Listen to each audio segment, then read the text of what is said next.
and the needs of the school system. I appreciate it if y'all take a hard look at it. I've given you each a copy of it, and I'll go through it quickly. And the issue is how to fund both the 4.5 CIP loan for the city and at the same time fully fund Middleton Municipal Schools, and we can do that. According to John Trusty, our finance director, a $4.5 million loan for the city will result in about a $300,000 debt service requirement. Middleton Municipal Schools has requested $1.6 million in funding for the FY 2016, with $300,000 of that coming from prior year funding. So these are the facts. This is the low-hanging fruit that we can do to make this work.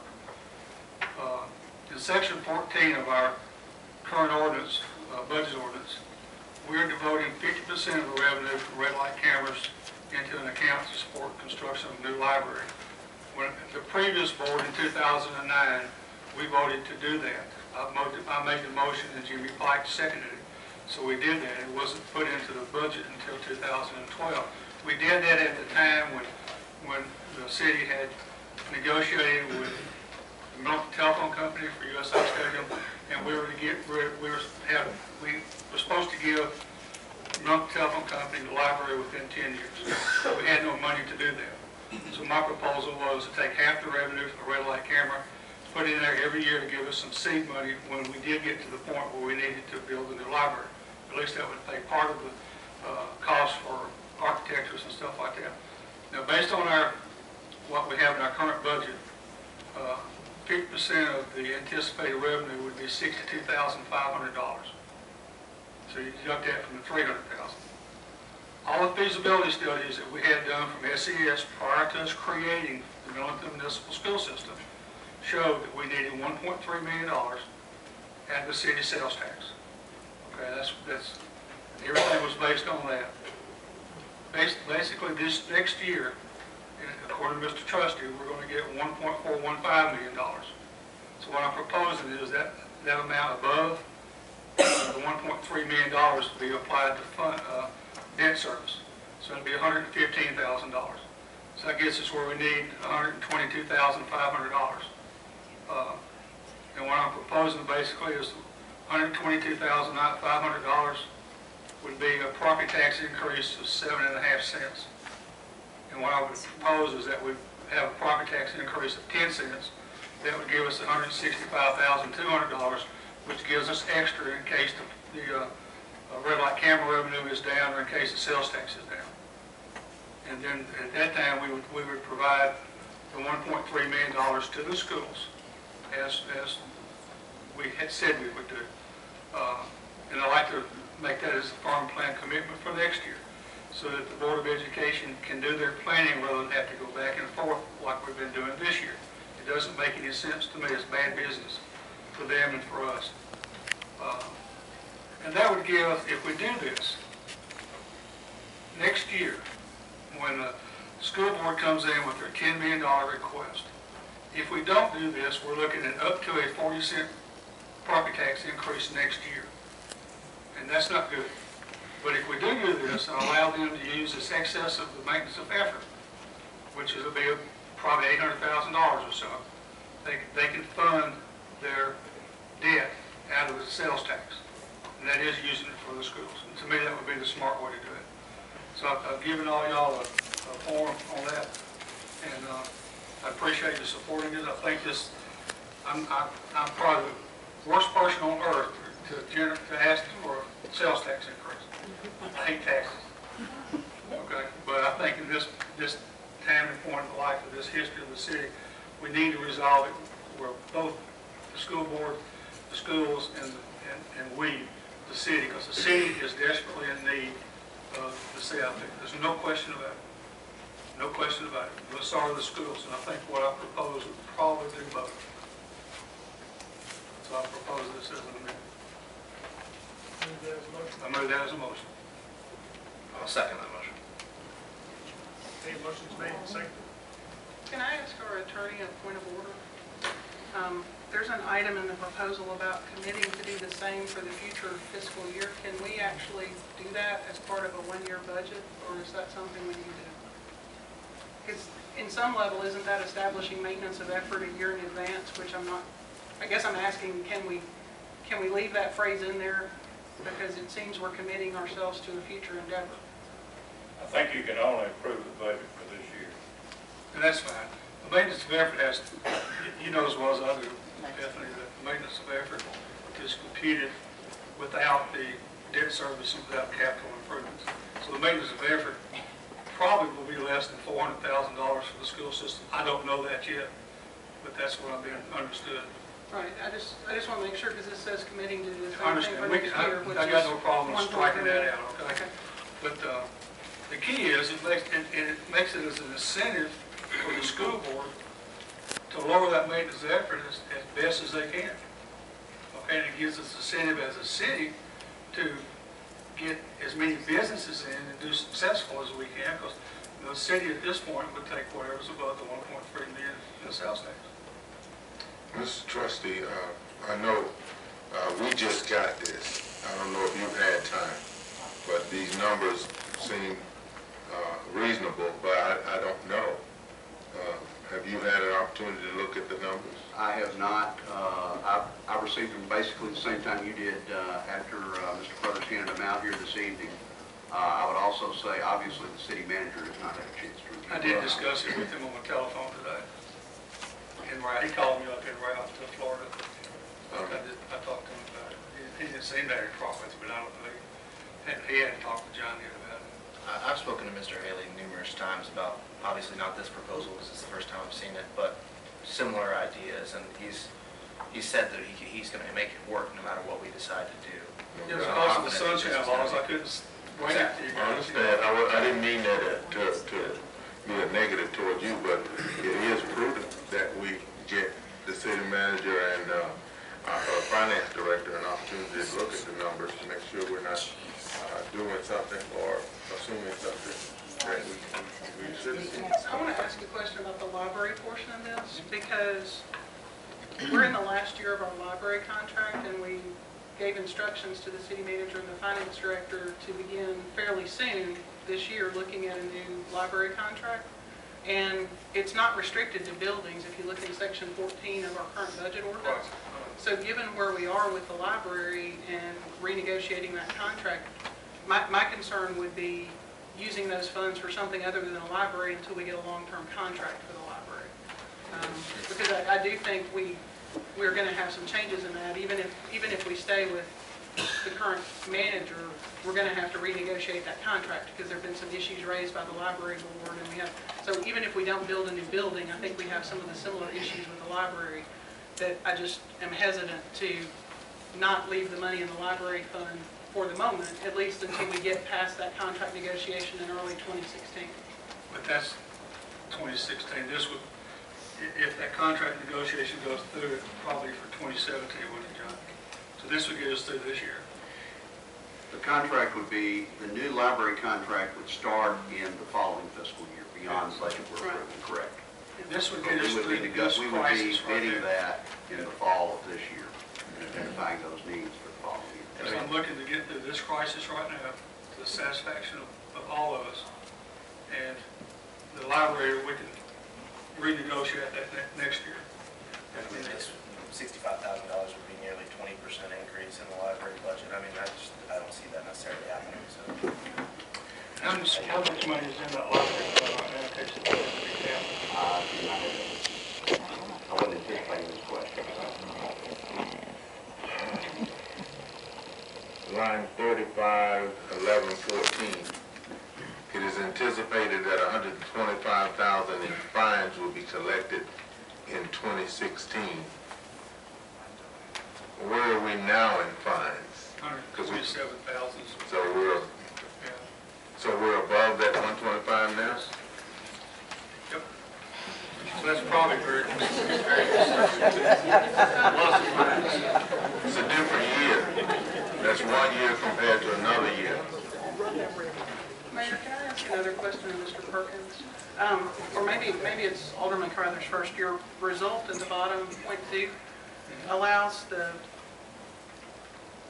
our Milling Municipal Schools to have sufficient funds for 2017 CIP as funds received in excess of maintenance of effort can be applied to debt service for their loans. I'm assuming that we'll do this again next year on that. Right, well, but I guess my question is, it was my understanding the schools don't have any bonding or taxing authority, so it would be the city's loan and it would be the city's payments out of the sales tax fund, not school funds. But I want to make sure we're all on the same page here. Yeah, I understand that. That's a valid concern, okay? So educate us.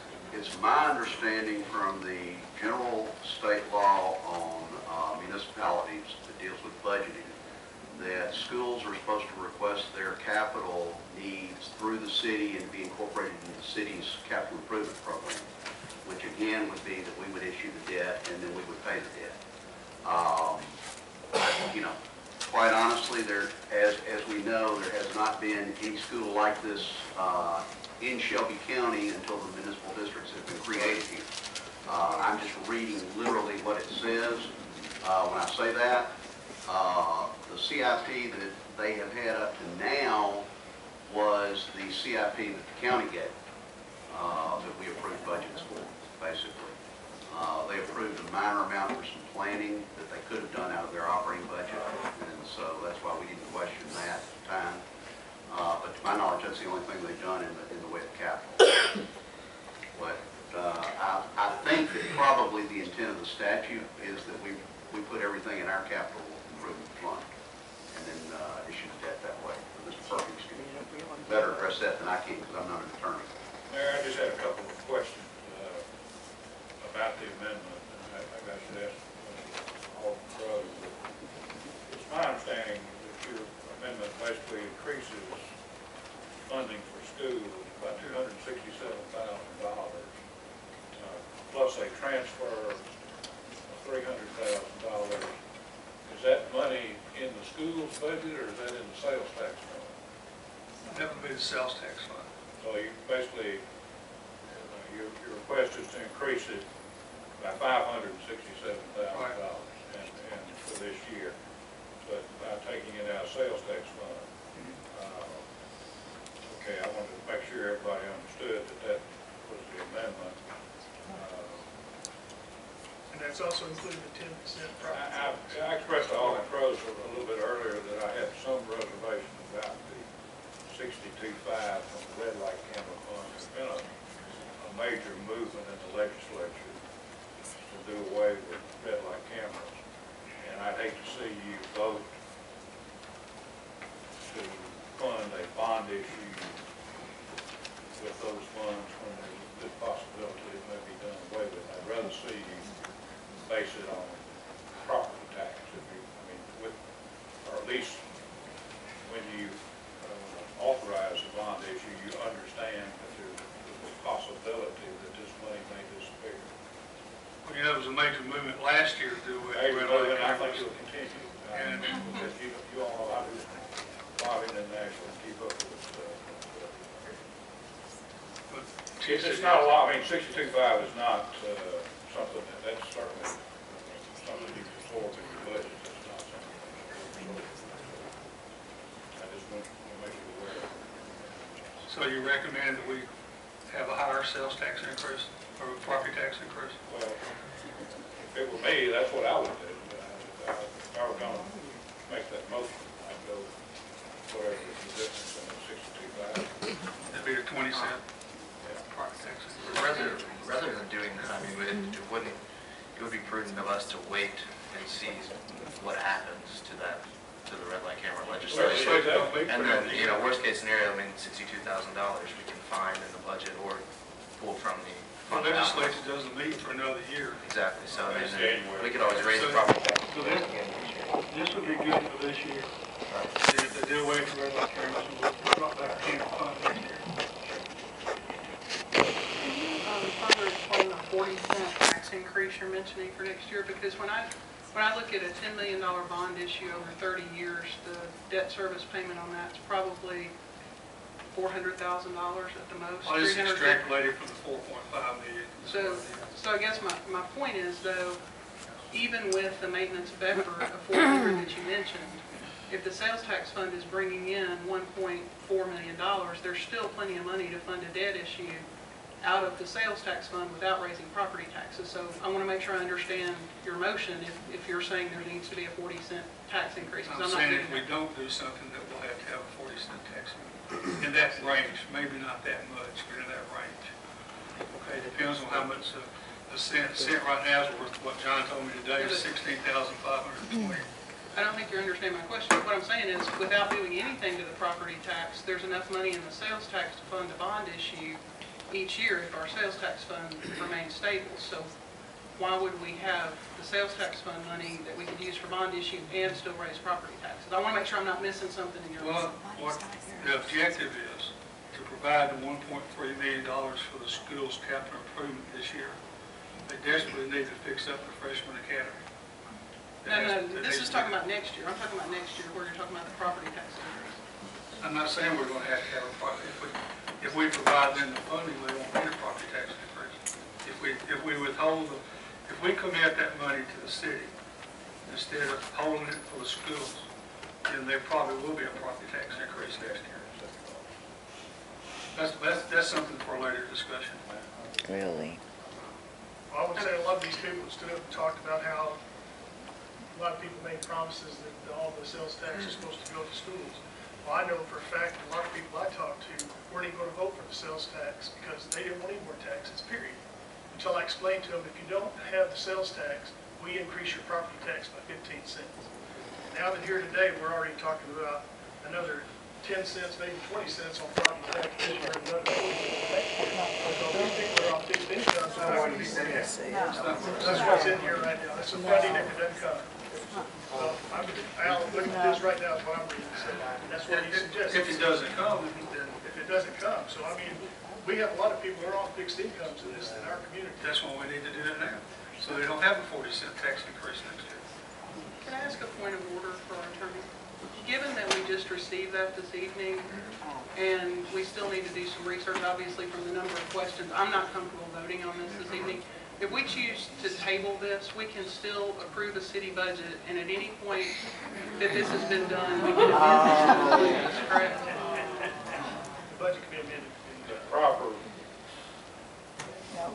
We have to vote on proper this. way to deal with it would be to simply vote it down. And then certainly can be, I mean, you know, this is not a life and death deal tonight. Everybody seems to think in the audience that this is the end of the world. But you can always amend the school's budget. I mean, all through the year. I mean, it's, and I just have to, drive in the parking lot last Monday, if you let me talk, I'll explain it to you, because I've been doing this a long time. And I got millions and millions and millions of dollars for schools. Well, you wave your hand all you want to. But I've got millions of dollars for schools. You can always bring a capital request to the board, and the board could approve those capital requests in schools. If the ninth grade academy is going to cost whatever it costs, $900,000 or $300,000, I'm not sure what. Somebody presented that I know about. That could be a capital item that the board could consider, which is not a part of maintenance of effort. And that's what's wrong with this approach. You know, you need to separate capital from operations in dealing in government. And you know, you can vote it up or down tonight. You can amend it at the next meeting. Not for the same amount, but it could be $1 different. You can always amend it during the year, so it can be amended at any time. And if the schools have a need, they can come back and make an additional request. So this is not the end of the world. I mean, I did this for 25 years in the county. Schools were not timid in Shelby County about coming to the county commission for money. They did it often and early. Well, I think my concern is just the fact that it obviously needs some more research, and I want to give it due consideration. I want to look at all the points, but because it involves so many pieces of the budget, and I think the key issue for me is talking about moving the funds so that the schools can pay the debt service. And if the city is the one paying the debt service, there's no need to move the money to the schools and then have it come back. Understand that we could restrict it as we did before into the city, the funds for the city. That's Yeah, what I we mean, did with the previous resolution. And we could pay the debt service. I mean, that was the intent That of was that. part of So, the intent of the previous I just have an resolution. issue with all the other moving parts to this, given that we just saw it I understand. 10 minutes ago. But part of the purpose for the original resolution that we passed last year was so we didn't have to do this, and that money would be present in a restricted fund to pay that debt service. But we voted that down. Even though this is a special call meeting, could we continue this meeting on tomorrow evening? If we don't adjourn? You basically continue this meeting to a date certain, time certain. Tomorrow evening. What changes? We can do due diligence, we can have Mr. Trustee take a Still look at won't these have numbers. Mr. Haley. Well, Mr. Haley doesn't do it. sure, but Mr. Trustee can, and Mr. Haley, I'm sure can. Mr. Haley's grandson. You hadn't lost a grandson. His grandson's funeral is tomorrow in Florida, so I don't Yeah, know I agree with that Mr. McGee. I'd like to see Mr. Haley here when we resolve this. So if we want to continue this meeting, that's fine with me till a later date. Mr. Cruz, I appreciate the work you've done, but yesterday, even at church, I had a lady apologize to me when she brought it in Sunday school class. She said, we don't need to raise property taxes right now. So I know we have some people out here who are for it, some are against it. For me, I'd like to, like I said, you know, I know Ms. Crawford spoke passionately about raising property taxes. I just don't want us to do something quickly that's going to have lasting impact. Because if you raise property taxes, you usually don't lower them. You know, I'm not as experienced as some of y'all are, but I think we need to look short term, but also long term forward. So, like I said, I'd be in favor of looking at this further and getting a little bit more feel for the community. I know right now passions are high and we want to go, but I don't want us to make a mistake that we're going to be stuck with, not just us, but down the road. So I appreciate all the work. Like I said, I would be interested in doing a bit more research and talking. So thank you, sir. Thank you, Hank. And I am for the schools. On every district. Discussion on the amendment. Not call question, roll call. This is voting on this amendment that was proposed. Ms. Huffman, No. Mr. Hawkins, Excuse me, I must disclose that I am a employee of Millings Municipal Schools. Aye. Mr. Dakin, Aye. Mr. Dagan, No. Mr. McGee, No. Mr. Ford, Mr. Caruthers. Aye. Okay, motion fails 4-3. Mayor, can I ask that Alderman Caruthers get with Mr. Trustee and look at some of these options and bring those back to us, because we can certainly consider these, and I think they're worthy of further discussion, and there's some good ideas in here. I just think we need to have the proper time to look through them so we can make the best decisions. Yeah. Well, no, you can get with Mr. Trustee, but he's not an elected official. I mean, what? So next item is consideration of the Mayor, report. we do have an amendment that was requested. I met with Mr. Rasmussen of the school board after our last meeting to go through in detail their budget.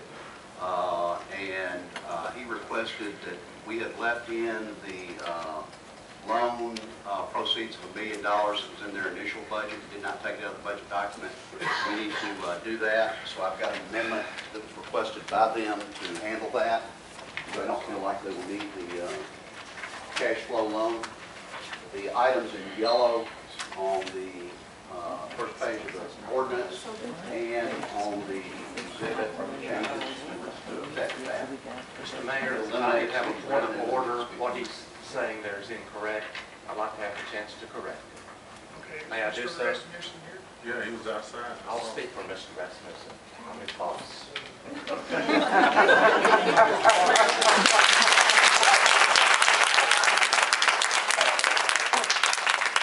to have the motion on the table for the amendment? Yes. Speak to it. I'll make the motion to amend the budget at the schools for class, please. Motion's made. Second. Okay, Dr. Rota. Thank you, Mr. Mayor. The statement was just made that the school system is asking to amend what was brought forward last Tuesday, and the line item that shows a $1 million bridge loan be removed. That's not accurate. That line item was inserted by the city, not by the school system. And as a matter of fact, by placing that line item in there for $1 million bridge loan, which we did not have in the Board of Education approved budget, that means that that item is changing a line item within our budget, which, as you know, is prohibited by state law in Tennessee. We're not asking for an amendment. What we're cautioning you is that this city had inserted a new line item in the budget that was approved by our Board of Education that included a $1 million bridge loan, which was not in the budget that was approved by our Board of Education. I want to set the facts straight. Thank you. Mayor, I would just suggest that you make a statement that the item is removed without objection, and if anybody on the board objects, you'll vote on it, otherwise I would just remove it. And can I just ask one question? I want to make sure that we're saying that, Dr. Roper, it's like a line of credit at the bank. Once you have it, if you take it away, it's harder to get it back because of the paperwork and other things. Being the second year of operations, there's no need for this bridge loan, and if the state is late with one of their payments or the federal government's late with one of their payments, you don't want to keep this just in case there's a need to make payroll or any other things? Okay, in response to your question, Alderman Huffman, we had no need for that item in our budget because our budget that was approved by the Board of Education included revenue in the amount of $1.6 million from the sales tax fund.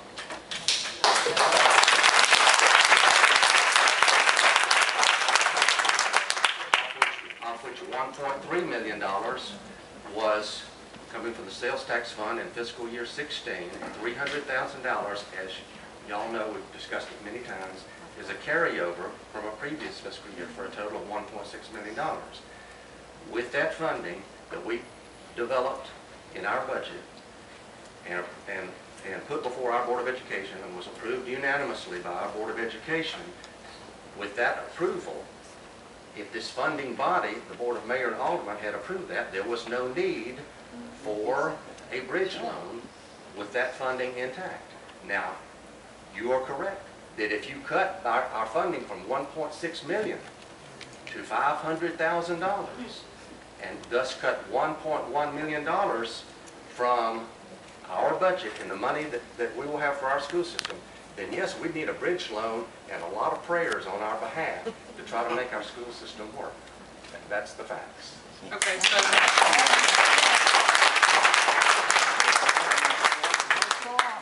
so given what you just said, then do you really want it removed from the budget? Because if we take it out, I mean, I